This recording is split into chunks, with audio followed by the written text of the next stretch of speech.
ADATA's latest and greatest PCIe Gen4x4 SSD, the Legend 960 Max, is meant to rival the best drives on the market. It's priced around the same, offers up to 4TB capacities, and claims 7.4GB per second reads and 6.8GB per second writes, even a 5-year warranty and PS5 compatibility. But in my testing, it's solidly midfield at best. This isn't just another Phison E18 SSD either.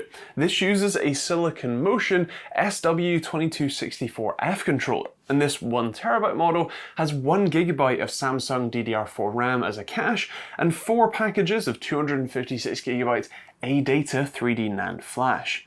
It even comes with a stylish heatsink in the box. Unfortunately, that heatsink doesn't work with ASUS motherboards and will be almost impossible to remove once it's installed, but it's there if you want it. As for its performance, it claims 7.4GB per second on reads and 6.8GB per second on writes.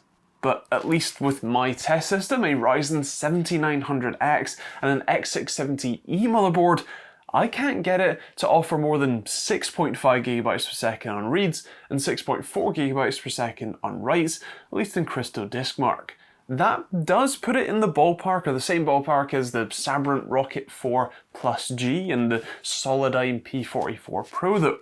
The random 4KB block size tests aren't quite as strong, although still better than the P44 Pro by a decent margin, especially on writes. With a queue depth of just 1 though, the 960 Max comes last, although only by a fraction of a megabyte per second behind the P44 Pro.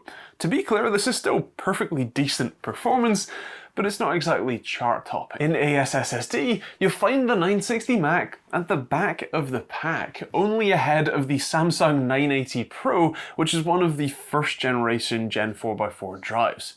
It's not far behind the rest, only about 100 megabytes per second on reads and writes behind the P44 Pro, although it's up to half a gigabyte per second slower than the top-end Sabrent drive. The 4KB random block size performance is a bit of a shock here though.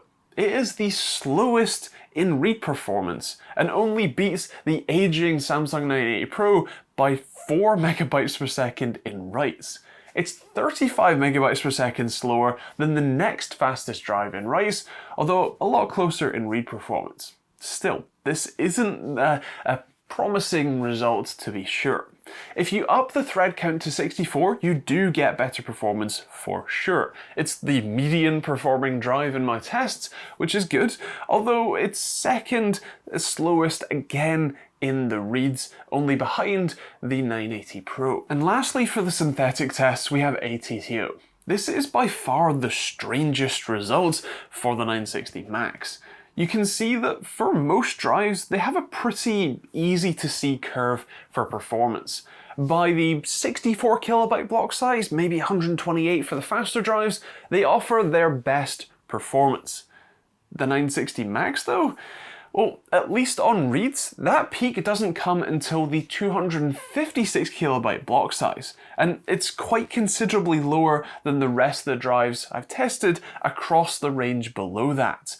Its write performance is unaffected though, which makes this read result even more strange. When it comes to a slightly more real-world test, I like to run a file duplication test to stress the controller for both reads and writes simultaneously.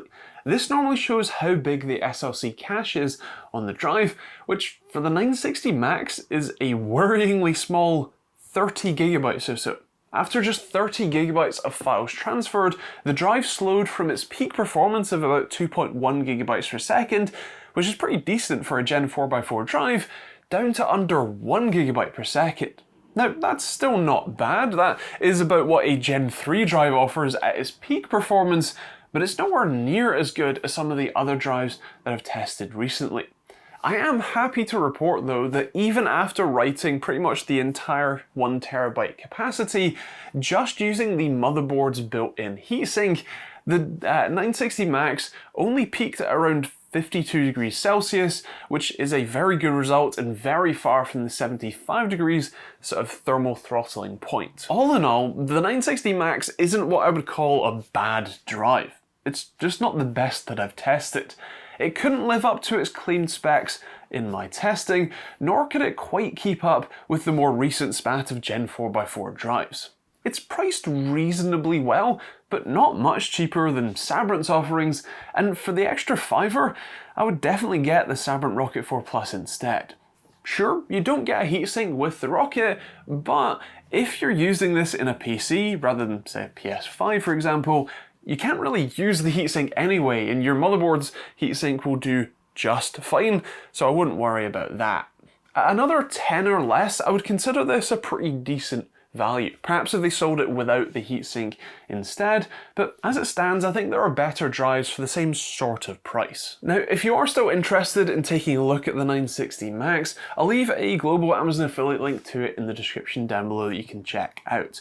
I would also love to hear your thoughts on the 960 Max. Is it a drive you would pick up yourself? Would you go with something like the Sabrent Rocket 4 Plus or Plus G or something else instead? Or would you rather just stick with a cheaper Gen 3 drive? Because being realistic, you still don't really need one of these right now. Feel free to let me know in the comments down below. Otherwise, that's kind of it for this video. If you want to check out plenty more SSD reviews, there'll be some more on the end cards. You can also hit the subscribe button to stay up to date on all the new videos from me, which there are plenty. And you can also support the channel through YouTube, Patreon, pick up a hoodie or t-shirt like this one, or a load of the designs I made myself, or there's a load of other affiliate links in the description that you can check out. And yeah, that's kind of it really. Thanks for watching, hope you enjoyed it. We'll see you all in the next video.